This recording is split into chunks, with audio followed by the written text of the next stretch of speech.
El siguiente relato se llama El cadáver de la morgue. Trabajé muchos años como médico forense, tanto en el sector clínico como jurídico. Podría estar horas y horas relatando cientos de historias de los cuerpos que he visto. Para mí, esas cosas no son nada del otro mundo. Hasta aquel día pensé que lo había visto todo, pero nunca faltan las sorpresas. Había examinado cuerpos de todo tipo, tamaño y edad.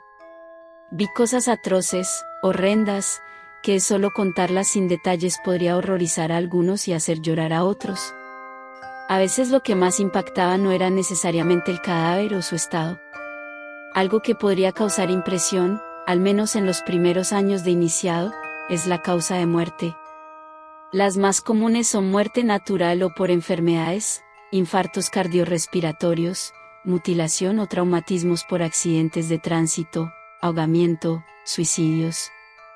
En esto último jugaba un papel muy importante, ya que en ocasiones se necesita un examen minucioso para diferenciar un homicidio de un suicidio.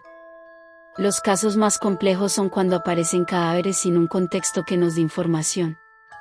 Ancianos que mueren en su casa hasta que alguien siente el olor luego de días, alguien tirado en la calle, un cuerpo flotando en el mar. Esas situaciones son las que nos llevan a investigar si fue asesinato premeditado o homicidio culposo, suicidio o accidente. Todo esto que les he contado es para que comprendan lo extraño de lo que viví. Después de 25 años de profesión, hubo un hecho en el 2004 para el que hasta hoy no encontré explicación.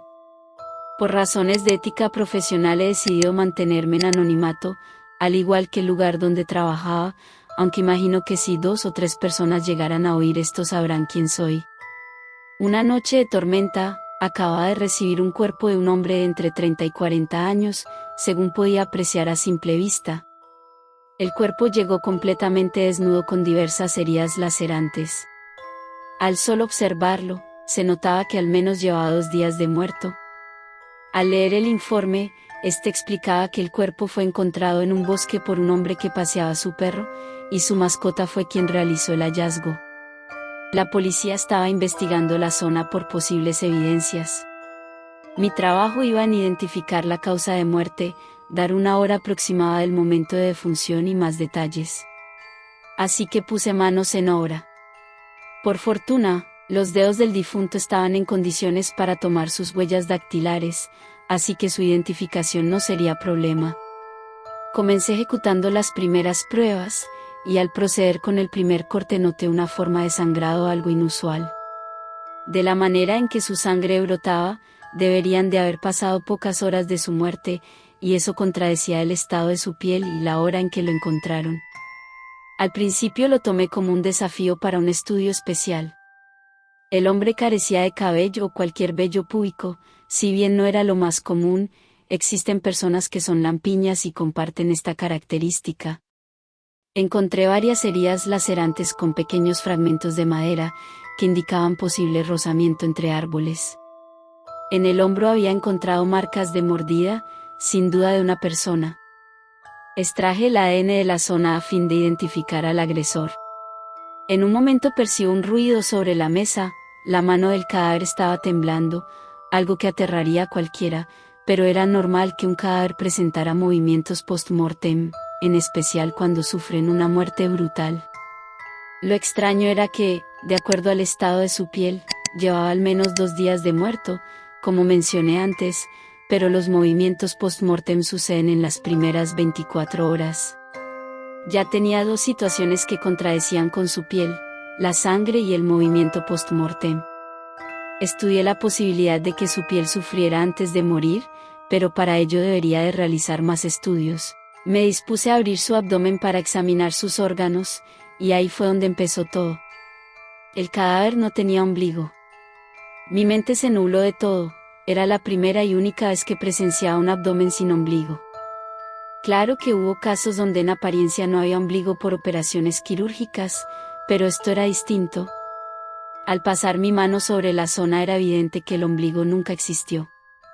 Todo se volvía extraño. Después de 25 años de carrera me encontré con algo fuera de lo normal. En ese momento recordé algunas novelas de terror que había leído en el pasado, y la ausencia de un ombligo era debido a que el ser humano no nació de un parto, sino que era un clon creado de forma artificial. Eran las 2 de la mañana, aún así, creí que esta situación merecía ser vista por alguien más antes de continuar. Dejé el cuerpo sobre la mesa, me llevé los datos que tenía y llamé a un colega sin importar la hora. Al principio se mostró furioso conmigo por la hora en que lo llamé, pero cuando le conté la situación estaba emocionado por verlo en persona. Al girarme noté un detalle. Recordaba que su rostro miraba hacia arriba, pero en ese momento miraba hacia un costado. Su cabeza comenzó a temblar. Hasta ahí solo observaba esperando a que finalice, consideraba que se trataba de los movimientos post-mortem. Luego, el cuerpo exhaló.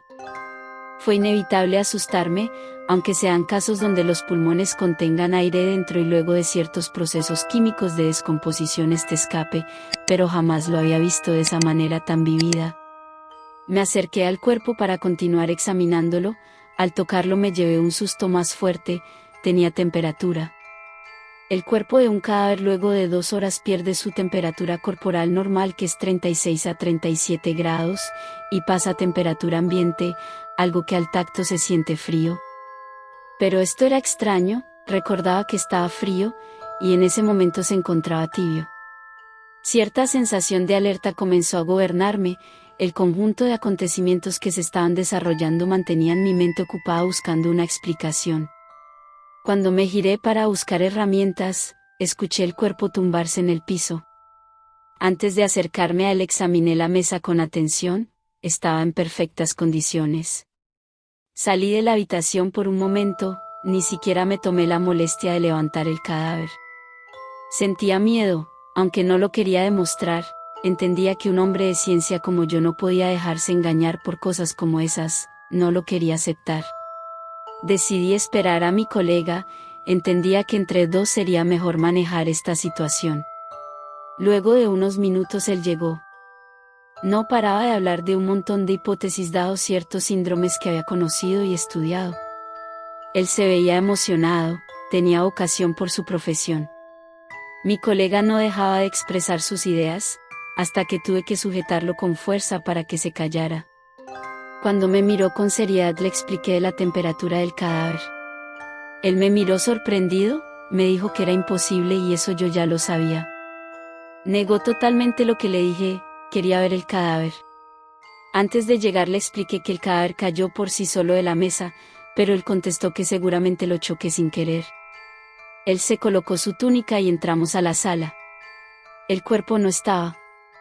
Mi colega pensó que se trataba de una broma, le mostré los datos recogidos y las herramientas que había dejado en uso. Donde había caído el cadáver había una pequeña línea de sangre. Mi colega me preguntó si estaba haciendo todo esto para jugarle una broma. Trataba de explicarle la situación, le mostré la orden que recibí con el cuerpo, y lo vimos a él, sentado en un rincón. Solté mi carpeta dado el espanto, mi colega rió asegurando que era una broma, pero creo que algo en mi expresión le hizo entender que no. Él me hablaba y yo no lograba reaccionar. Se acercó hasta el cuerpo, apenas tocó su rostro y se apartó al instante, retiró la mano de él como quien ve un animal que lo pudiera morder.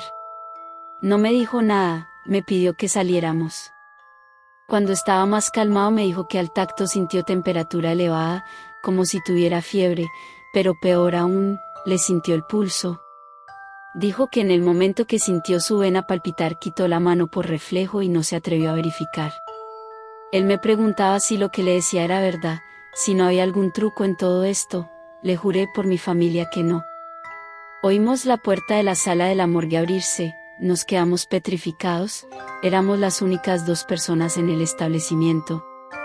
Con mucho sigilo nos acercamos a la sala de la morgue, el cuerpo no estaba por ninguna parte. Al revisar las cámaras de seguridad desde que comencé a trabajar con el cuerpo lo vimos todo. El cadáver había girado su cabeza durante el examen, luego se volteó y cayó, cuando lo dejé, este se arrastró por el suelo usando únicamente sus brazos. Antes de que entremos había intentado levantarse, pero cayó sentado en el suelo en la posición en que lo encontramos. No supimos más nada del cadáver, tomamos capturas de las grabaciones y elevamos el informe a nuestros superiores. Al otro día los resultados de las huellas dactilares llegaron, no coincidían con la base de datos. En la teoría, nadie en el registro civil tenía esas huellas. Luego de eso la policía nos acusaba de robar un cadáver, pero nuestros superiores de alguna manera nos salvaron de la situación y todo quedó aclarado entre comillas. Nos obligaron a firmar por medio de unos abogados un acuerdo de confidencialidad sobre lo sucedido a cambio de quitarnos cualquier cargo por la desaparición del cadáver. Entre mi colega y yo jamás hemos tocado el tema, él siguió trabajando mientras yo solicité mi retiro. Hoy me animo a contarlo porque ya hice mi vida y no me importan las consecuencias. Espero que mi colega no escuche este relato. El siguiente relato se llama La mirada de ese gato. Esta historia que voy a contar pasó hace como un año en la Ciudad de México. Cambiaré los nombres de las personas por respeto a ellas y por lo sucedido. En ese tiempo yo vivía en una vecindad allá por Iztapalapa, había como unos 20 cuartos de renta, en el cuarto número 18 vivía una mujer que se comportaba raro, además algunos vecinos siempre tenían problemas con ella por diferentes cosas. Se llamaba Blanca pero nunca supimos sus apellidos, tenía varios gatos que andaban sueltos por toda la vecindad y eso también molestaba a algunos renteros. Siempre entraban personas a verla a su cuarto, pero nunca supimos qué hacían ahí, por lo mismo se rumoraba en la vecindad que era una bruja pero yo no lo podía asegurar. Un sábado por la mañana me pidió de favor que si podía recoger un encargo en una paquetería que estaba por aquí cerca, me dio un billete de 500 pesos y le dije que en un rato se lo traería. La verdad no tenía mucho trato con ella, pero era sábado y no trabajaba y ella lo sabía, por eso me pidió el encargo. Ese día tuvo una discusión con dos señoras. El pleito fue porque el perro de una de ellas había mordido a uno de sus gatos y le arrancó un pedazo de oreja, era un gato negro. Fue tan fuerte la discusión que todo el vecindario se enteró y la señora Blanca prefirió mudarse ese mismo día. Más tarde cuando regresé traía ya el encargo que me había hecho, era una caja negra, no muy grande y tampoco pesaba, me dispuse a entregársela. Cuando me enteré por unos vecinos lo que había pasado, fui a su cuarto a buscarla pero ya no había nadie. No sabía qué hacer con aquel encargo. Como 2 días después apareció uno de los gatos de la señora Blanca, era el gato negro que le faltaba un pedazo de una oreja, era un animal grande, se escondía de los perros, pero no le hacían nada porque gruñía mucho y se subía a los techos. El gato se empezó a comportarse de una manera extraña, empezó a rondar la casa de una de las señoras que se había peleado con su dueña y cuando la encontraba la miraba fijamente y le gruñía muy feo. Hubo ocasiones que la quiso rasguñar pero unos vecinos espantaban al gato. Durante las noches se ponía a maullar muy fuerte, y miraba fijamente para dentro de la casa de esa doña por una ventana, como si quisiera meterse a atacarla. Así pasaron unos días. Como a los 3 días de que apareció el gato, la señora enfermó, aunque la llevaron al médico no mejoraba, nosotros como sus vecinos la ayudábamos en lo que necesitaba. Por más que corrían a ese animal, no se alejaba de la casa. Una mañana cuando fueron a visitarla, estaba el gato sobre ella, parecía que le estaba robando el aliento y al revisar a la señora estaba muerta, tenía una mueca extraña en su rostro, la miraba fijamente ese gato y de repente saltó por la ventana y desapareció. La hija que vivía con ella, dijo que en la noche se escuchaba que tocaban la puerta, solamente una vez abrió, pero no había nadie. En un costado de la casa estaba también un perro muerto, el mismo que había mordido al gato y le había arrancado la oreja. Después del sepelio el gato desapareció y no lo volvimos a ver, ya que pasaron los días se empezó a caer en cuenta que tal vez doña Blanca sí era una bruja y se había vengado de la señora. Como a las 2 semanas me encontré un amigo y platicando me dijo que iba a ver a la señora Blanca, pero yo le dije que ya no vivía en la vecindad, me comentó que ya sabía, que ahora vivía en otra vecindad de una colonia cercana. Por cuestiones de trabajo, no pude ir a buscarla ese día, en la siguiente semana fui a buscarla, cuando llegué había un velorio, pregunté por la señora Blanca, me dijeron que ya no vivía ahí, que tenía como una semana que se había ido y no sabían a dónde. Una persona me platicó que había pasado una cosa muy extraña, me dijo que 3 personas discutieron con ella y que por eso decidió irse de ahí y a partir de ese día un gato empezó a rondar la vecindad. Resulta que el señor al que estaban velando se quejó que el gato lo miraba fijamente y le causaba escalofríos. En una ocasión que lo sintió cerca le tiró una patada y aunque le dio al gato alcanzó a rasguñarlo. A partir de ese día empezó a ponerse mal, decía que el gato lo atormentaba en sus sueños y no se podía quitar la mirada de ese animal. Poco a poco y por extraño que parezca fue perdiendo la razón hasta quedar completamente loco, luego se ahorcó. Dejó una carta donde contaba que un gato negro lo espiaba por las noches con una mirada muy pesada, que el felino le susurraba cosas sobre el infierno. Ya no quise saber más, la verdad me puso nervioso lo que me platicaban y así comprobaba que la señora Blanca era una bruja. Salí de esa vecindad pensando qué haría con la caja que tenía, no me atrevería a abrirla, porque tal vez podría caerme algún hechizo. Ni tampoco a tirarla, porque qué pasaría si un día manda a esa señora a recogerla y no la tengo, no me gustaría ver a ese gato negro rondando mi casa.